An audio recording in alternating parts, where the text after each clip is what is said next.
ગીર સોમનાથના જિલ્લા વિકાસ અધિકારી સ્નેહલ ભાપકરે પોતાના નિવાસસ્થાન પર તિરંગો ફરકાવી રાષ્ટ્રભાવનાના અભિયાનમાં સહભાગી થયા હતા. વડાપ્રધાનની પ્રેરણાથી 2 વર્ષ પહેલા શરૂ કરવામાં આવેલ અને મુખ્યમંત્રીના માર્ગદર્શન હેઠળ સમગ્ર રાજ્યભરમાં ચાલી રહેલા હર ઘર તિરંગા અભિયાન અંતર્ગત તેઓ આ અભિયાનમાં સહભાગી થયા હતા. દેશના 78મા સ્વાતંત્ર્ય પર્વ નિમિત્તે ગીર સોમનાથ જિલ્લાના તમામ પ્રજાજનોને પોતાના ઘર અને ઓફિસ પર તિરંગો ફરકાવવાની એક આગ્રહભરી વિનંતી હું કરું છું. આવો આપણે સાથે સૌ મળીને આન બાન અને શાનથી આ સ્વાતંત્ર્ય પર્વની ઉજવણી કરીએ. નમસ્કાર, હું ગીર સોમનાથ જિલ્લાના જિલ્લા વિકાસ અધિકારી સ્નેહલ ભાપકર છું. હર ઘર તિરંગા અભિયાન માનનીય વડાપ્રધાન શ્રી નરેન્દ્રભાઈ મોદી સાહેબ દ્વારા 2 વર્ષ પહેલાં શરૂ કરવામાં આવેલ હતું.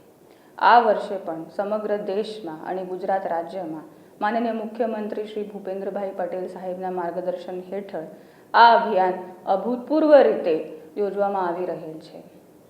હું પણ પોતાના ઘરે તિરંગા ફરકાવીને આ અભિયાનમાં જોડાઈ રહેલ છું. આ જ રીતે તમામ નાગરિકોને પણ અપીલ છે કે તમે પણ પોતાના ઘરે તિરંગા ફરકાવીને આ અભિયાનમાં જોડવો. જિલ્લા પંચાયત તરફથી ગીર સોમનાથના તમામ ગામોમાં તિરંગા યાત્રા યોજવામાં આવી રહેલ છે.